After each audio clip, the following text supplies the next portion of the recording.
West Palm, coming from south, going north. Just dropped my two kids off at the Tri-Rail and heading back north on 95, and somebody was in, I was in the right lane, obviously I was in Fort Pierce, and there's only 2 lanes at that time. So somebody in my left lane was coming at my door, so I whipped the wheel one time and went off the road and then got back on, and I seen the car again coming into my left lane, into my lane at my door, like swerving, so I actually overcorrected the wheel and whipped the wheel too hard to the right, so ran off the road into the grass. And the car,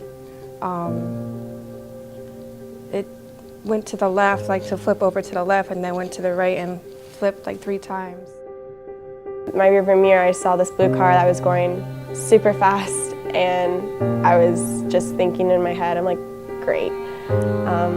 And I was just kind of preparing myself for, the worst, because I didn't know if I was going to get hit or if I was going to be fine.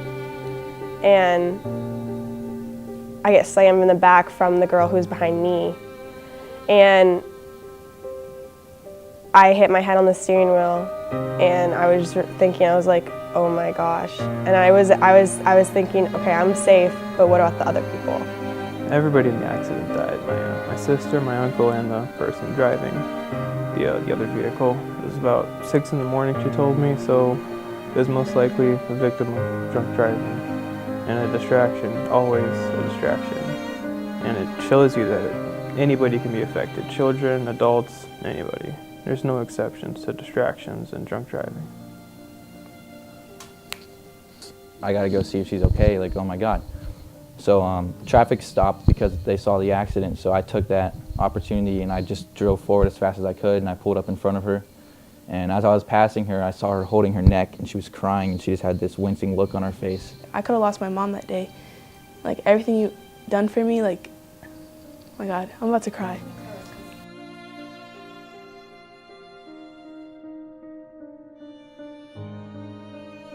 By myself, but I was crying that like I was gonna die or my kids are gonna be alone, and like your whole life flashed in front of you.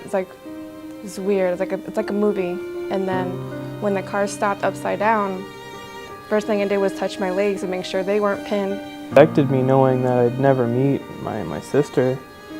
Purely, like, even before I was born, she was gone. So it still affects me to this day knowing that I have an older sister, what would have been, but she's gone, so it kind of impacts me there. And I've never really had a full-on sibling to grow up with because of it as well. So I've always felt as a lonely child, even though I shouldn't be.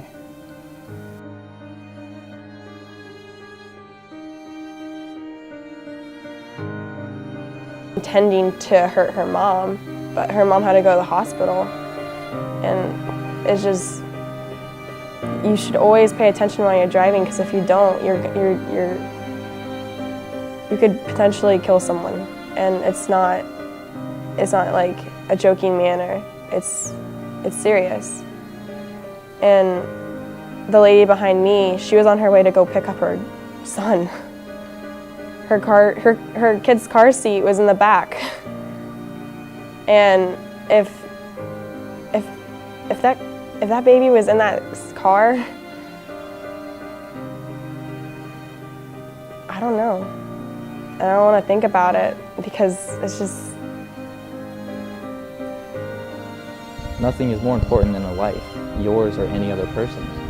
And I really think around the world, we need to take other people's lives into consideration while driving. If you get to a place 15 minutes earlier because you drove recklessly and like an idiot, what is that going to do for you if you get in a car accident and you flip your car 7 times because you decided to rush and drive faster and recklessly? Like, look where you are now. Is it really worth it? Anybody you shouldn't think about just yourself. You should think about people's family.